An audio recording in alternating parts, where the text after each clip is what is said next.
Hey everyone, it's Austin Solomon, the Solomon Group at Coldwell Banker. Today we are doing an episode on the real Wausau Real Estate Show. Today we're talking about the Wisconsin residential offer to purchase form. We're going to break down the whole offer to purchase and go through it with you guys. If you want to follow along, head over to our website, thesolomongroupwi.com. Find the podcast link.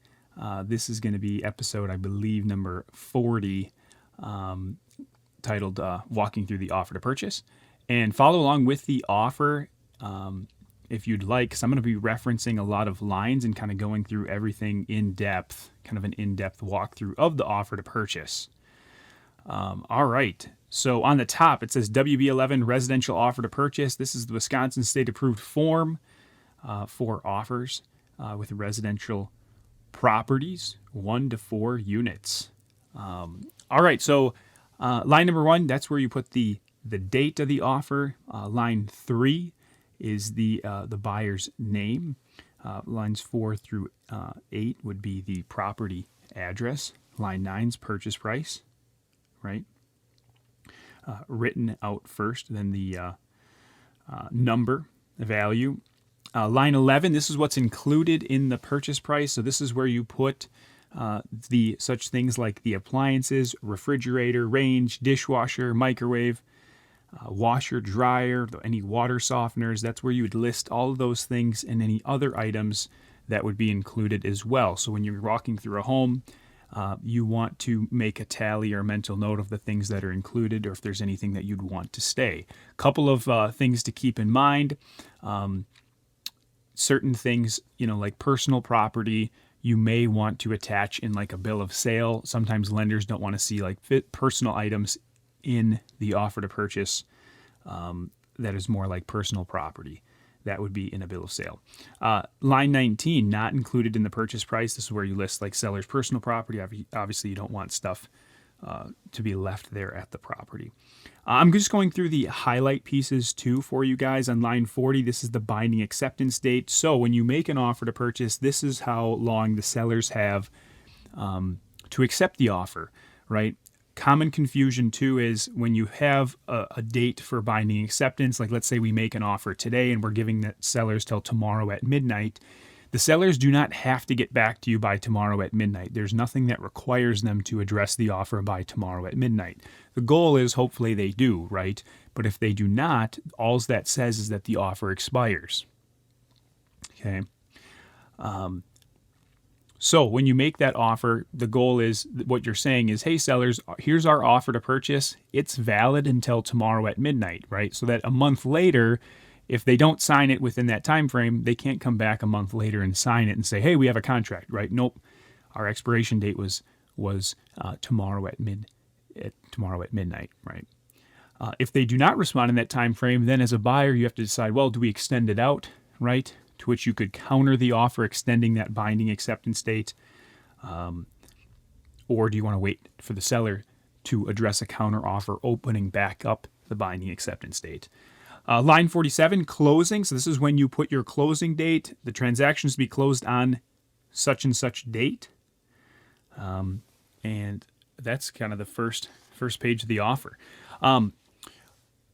Second page, earnest money. That is on line 58. Normally the earnest money is delivered to the listing agent firm, or you can specify where that earnest money is going to be delivered. And you choose the amount. So for example, it might be $3,000. Again, earnest money is a good faith money that we're going to complete the terms of the offer.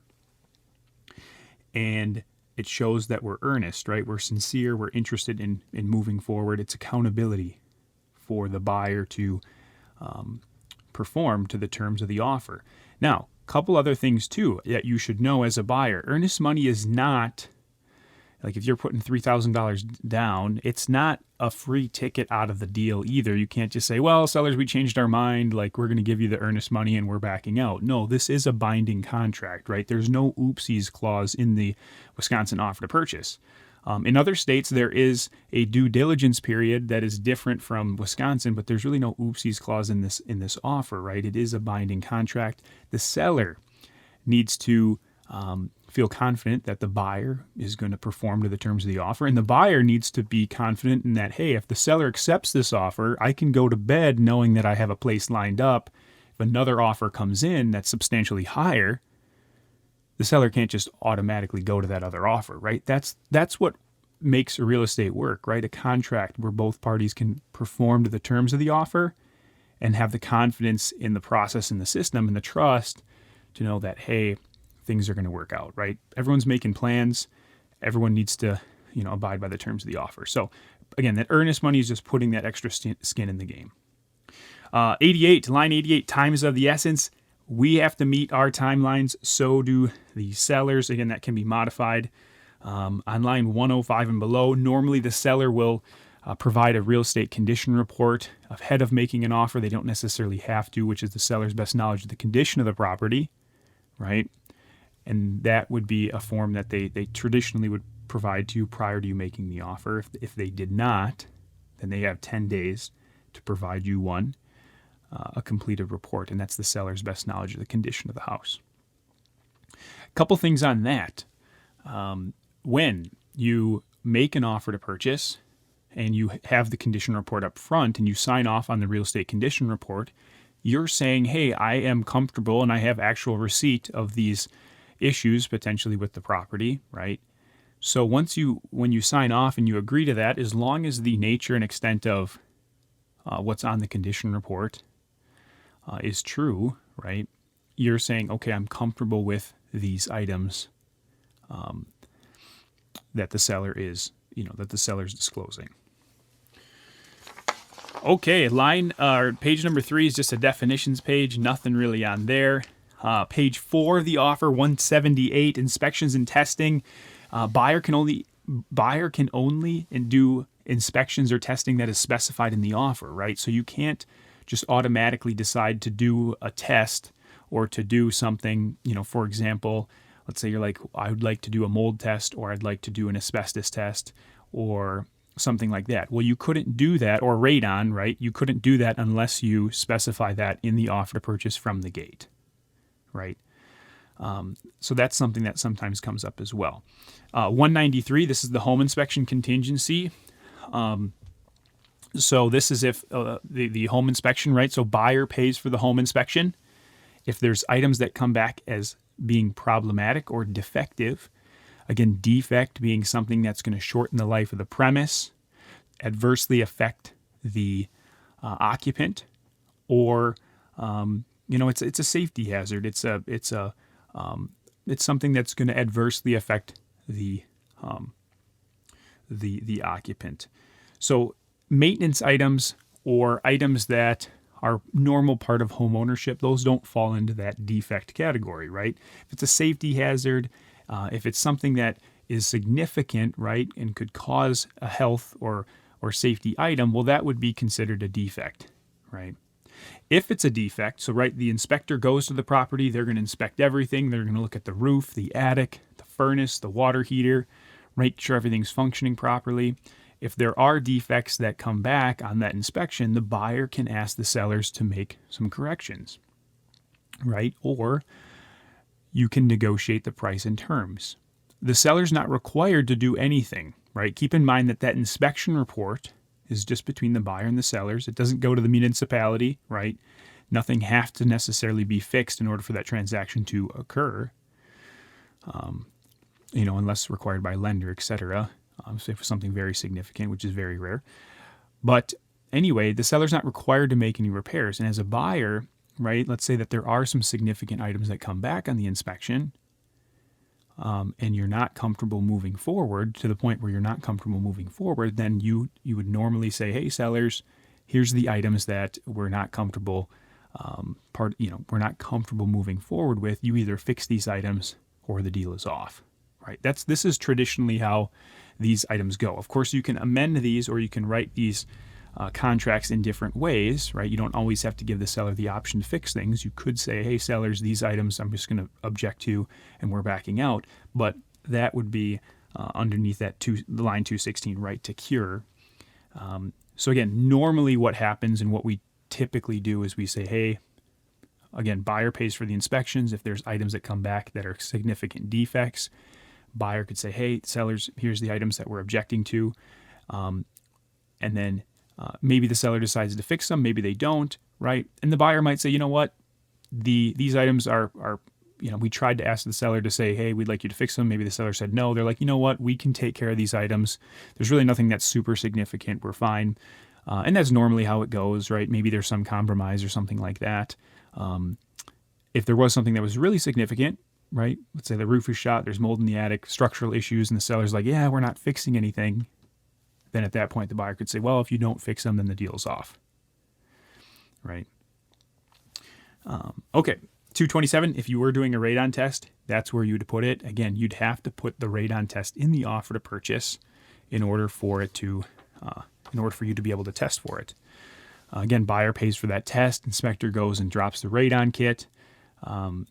And that testing takes a few days. And again, if that level comes back elevated, as a buyer, you could ask the seller to make that correction. Again, the seller is not required to. And if that was a deal breaker, you could say, well, seller, if you don't fix it, then we're not going to move forward. And the seller could say, nope, well, we're not fixing it, deal's off, right? So it's kind of, again, I'm giving you guys an overview, but you got to look at the very specifics on the property and make sure that everything is in there how you want it to be, right?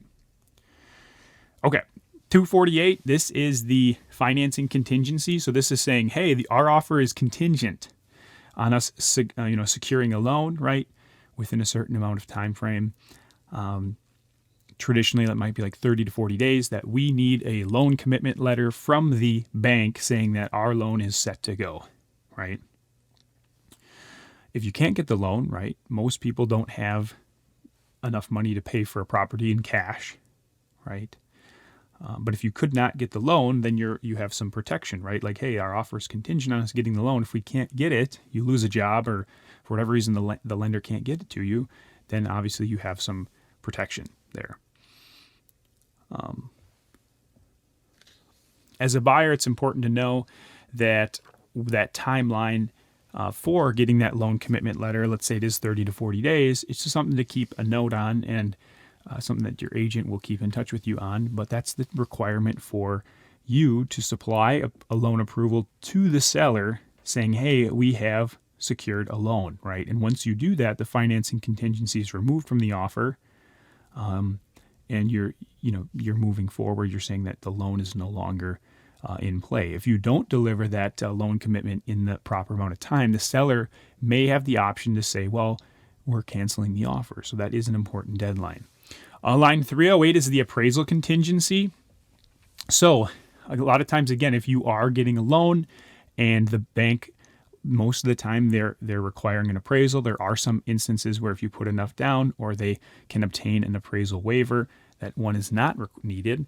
But I would say for most of the time, 8 out of 10 times, if you're getting a loan, the bank will want a appraisal. So again, buyer pays for that. It's facilitated through the bank. Bank is the one that orders it. My suggestion would be to order that right away, especially with appraisals being backed up. And if that value comes back less than the agreed upon purchase price, there are some negotiations that could happen, right? Or it is, again, it's a protection. So for example, let's say that the contract price is $200 and the appraisal came back at $190. As a buyer, you might say, well, sellers, hey, the appraisal came back $10,000 low. There's 3 things that could happen at that point. The buyer could say, hey, you either sell it to us at the $190 or the deal is off, right? To which the buyer could do, but maybe they really like the house and they don't want to give the seller the ultimatum, right? Because again, the seller could say, no, we're not doing that, and the deal's off. The buyer loses the house, right? So maybe what more commonly happens is the buyer says, you know what? The appraisal is not great, right? I know it's frustrating for you too, seller. How about we split the difference and go $195? We'll amend the offer to purchase and say, hey, how about $195? And we'll move forward. We'll satisfy the appraisal condition. And the seller might be like, you know what? Yes, let's do that. Or the seller could say, you know what? I'm not dropping the price. Like, that's the agreed upon purchase price. You're going to have to bring the difference to closing. In that instance, if the buyer is paying above the appraised value, the lender traditionally requires a certain amount down, say like 10%, 5, 10%, 20%, whatever it is for you off of the appraised value. So in our example, 190. So let's say it's 10% down off of 190, 19,000 plus the deficit, right? If the sellers say, hey, nope, 200,000, or I'm not going to move forward, then the buyer would need 10% down off the 190 plus bring an additional 10 grand to cover that deficit to closing. So 29,000 plus their normal and customary closing fees for a buyer. So that's how that traditionally works. Appraisals are having more issues right now with the rapid increase of prices. So it is important to understand that and to get that appraisal done right away. Because with people refinancing and a lot of transactions happening, it's important to get that started right away. Line 328, if you were to have a home to sell, that is where you'd check that box. That is a whole separate topic. We could talk about that for 5 minutes, but I will just do a very brief summary. 328, closing of buyer's property contingency. Traditionally, if your house has an offer on it, you would probably just check the box on 328 and not check the box on 335. If your house does not have an accepted offer on it, a lot of times you would check the box on 335, bump clause. The bump clause, I'm trying to keep this brief. The bump clause is, let's say that you're making an offer on a property and you have to sell your house. And you say, hey, sellers, we are going to buy your house, but we need 60 days to close, and we have to sell our home in order to buy yours, right? The seller is taking quite a bit of risk to accept an offer, right, and wait 60 days to see if your home sells and closes, right? And they may wait that 60 days only to find out that your property didn't get an offer on it. One of the things that a buyer can do to mitigate that risk, right, or I should say the seller could do to mitigate that risk, is to have what's called a bump clause, which says, hey, seller, yes, we have to sell our house. We understand that that puts you in a bad position potentially, but we do believe our house is going to sell quick. If it does not, and you get a backup offer, right, you can come back to us and bump us. And the bump says if the seller accepts a backup offer, right, no matter what it is, if the seller likes that backup offer more, secondary offer more, they can come to us and say, hey guys, remove your home sale contingency and 338, 339, 340, 341, 342, 343, provide this documentation for us. Otherwise, the deal is off, right? So that might say, hey, waive your home sale contingency and show us proof of a bridge loan, or show us proof that you can finance our property without selling yours. That's the summary there. And as a buyer, if you couldn't do that, then the deal would be off. We're kind of going through a lot of info here, but that's the whole point. Is we're doing a deep dive in the offer to purchase. Okay, 359, closing prorations. The sellers will pay the property taxes between the first of the year and closing. In Wisconsin, taxes are paid in arrears, right? So in 2021, this year when that tax bill came out, that is really for the property taxes in 2020. Now, Marathon County, you can pay your taxes in 2 chunks, right? Which is kind of aside from the point. I know this is kind of a confusion piece for a lot of people. But essentially, as a seller and as a buyer, right, when it comes to the time of closing, the whole goal is for the seller to sign off and not to have to pay any more bills. No more water sewer bills, no more tax bills, and for them to transfer the utilities so that the buyer, the day of closing, can have a fresh slate and be able to, at that point, have all the bills come to them. Well, how would that work if the billing periods for certain things are all different, right? Taxes are a year. Tax bill comes out once a year. Water, sewer, traditionally every quarter. And utility bills are kind of separate most of the time. But anyway, so everything's prorated. And what that means is that, let's say for simplicity, that a property is closing on June 30th, exactly halfway through the year. Well, the seller's responsible for the first half of the year's taxes, right? And so what happens is Again, that tax bill is not due to the end of the year, but the seller's responsible for that first year, half year of taxes, right? Between the first of the year and June 30th, let's say it's $1,500. The seller gives a credit to the buyers for $1,500 and says, hey, here's a credit at closing for our portion of the year's taxes. And then at the end of the year, you guys would pay the full amount, right? So that's how we traditionally would prorate taxes. That's line 366. There are some different ways that you could prorate taxes. Mainly the only other way that you would, if you're not doing 366, normally it's because there's some type of land division, new construction property, or some kind of non-traditional sale. That's where you could use some of the other mediums. LP is another example, right? So WPS, Wisconsin Public Service for Gas and Electric, how utilities are transferred at closing is the buyer and seller call and they transfer it over. That can be done simultaneously so that, hey, the billing period stops on June 30th and then picks up for the buyer on June 30th when they move in, right?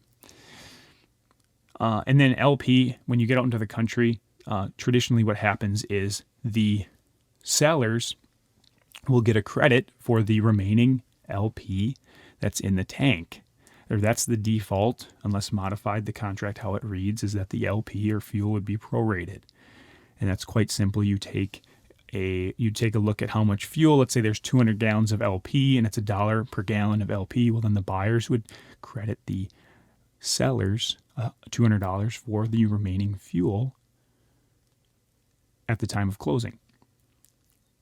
Essentially, the buyer's just prepaying for fuel, reimbursing the sellers for what's left. Okay, 382, title evidence. This is where the seller is responsible for conveying the property free and clear of any liens or encumbrances, right? And the seller's responsible for the normal and customary fees to do so, right? Now, the buyer, again, you're going to have your own separate closing costs with your lender, and the lender will charge, and the title company will charge you certain fees as well, unless you're paying cash, which the closing fees for a cash purchase are very, very minor, typically between $50 and $150. Again, these are all examples. Don't take any of these things as, as like law or rule. Everything is going to be pertained to your separate, your certain deal. But anyway, normally sellers, again, will convey that property title to the buyers. And as a buyer, you want to know, hey, we have free and clear title of the property. We don't want any liens or issues against the property, right? And that's kind of what that talks about there. Moving on to page 8. This is, again, definitions page. Really nothing that's overly concerning here. There's a few things in here where it talks about that the seller needs to maintain the property between the time of accepted offer and the closing date, right? Page 9 of the offer, again, 487, default, if the buyer and sellers don't use due diligence in completing the terms of the offer. This is kind of what lays out. But again, it is a contract. Both parties are expected to conform to the terms, right? And that's why there are conditions, though, as well. We have contingencies, right? In order for the deal to move forward, we need to have this check out. That is what a condition is. That's why we put them in there. So, okay, and then on the additional provisions, this would be page 10. If you had any additional provisions or conditions on line 543, this is where we put those in, right? And if you listen to some of the other podcast episodes with the competitive market, this would be where we put in some of our terms to make our offer more appealing than some of the others potentially, right? So for example, we might say that buyer is not concerned with individual items or concerns from the home inspection costing less than $2,000 to fix. For the purpose of this inspection, individual items costing less than $2,000 to fix shall not be considered defects, right? So that's our inspection amendment language to show the sellers, hey, we're not concerned about small items on the home inspection, but we do want that peace of mind to do a home inspection. We just want to make sure there's nothing crazy, right? And again, that amount could change. It could be 500, 1,000, etc. And then we're really getting competitive. We love this property and we are going to cover some appraisal deficit. So we are putting in there, buyer will cover any price difference between appraisal value and agreed upon purchase price up to $10,000. Buyer agrees to pay $10,000 over the appraised value, not to exceed the purchase price. Yeah, so these are just some terms. I'm just giving you guys some examples of what would go in that additional provisions box, right? That's pretty much it to the offer to purchase. 10-page document. We kind of covered the important pieces there. Other things that would be associated and would most likely get sent with the offer would be the buyer's pre-approval letter or proof of funds. Again, you'd have your real estate condition report, which is the seller's best knowledge of the condition of the home.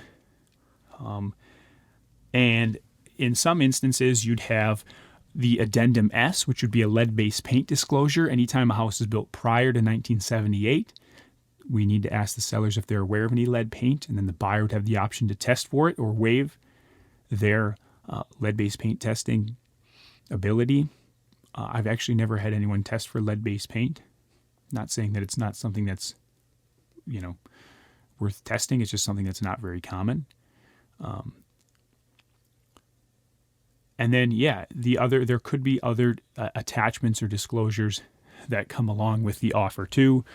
If a property is in the country, a lot of times we have what's called an addendum B, which is a well, water, and septic testing condition, where you have a plumber come out, test the water to make sure it's safe to drink per Wisconsin, guidelines. A well inspection to make sure that the well is up to code and good working order, and a septic inspection to make sure that the septic is up to code and good working order. That could be at the buyer-seller expense. It's probably 50-50 there. So that kind of wraps up the offer to purchase. I know that is a long episode, guys, but I wanted to go do a deep dive in the normal and what the normal offer to purchase looks like. Again, when you're making an offer on a property, this episode is being recorded to kind of give you guys a sense of what is normal and customary, right? And what we're seeing, but it's not meant to be something where, you follow for every house or every example, right? There's 1,000 different things that could come up in an offer or for a certain house, right? And this is not all inclusive. That's why as agents, we are going to draft the offer for the house specific to make sure that we include everything in there that's proper. But this is going to help you get a great understanding of 90% of what an offer looks like, and then you might have a 10% variation property to property. Any questions, guys, let me know. Thanks for tuning into this week's episode of The Real. If you made it all the way through this episode, you guys are devout followers of The Real, and I really appreciate it.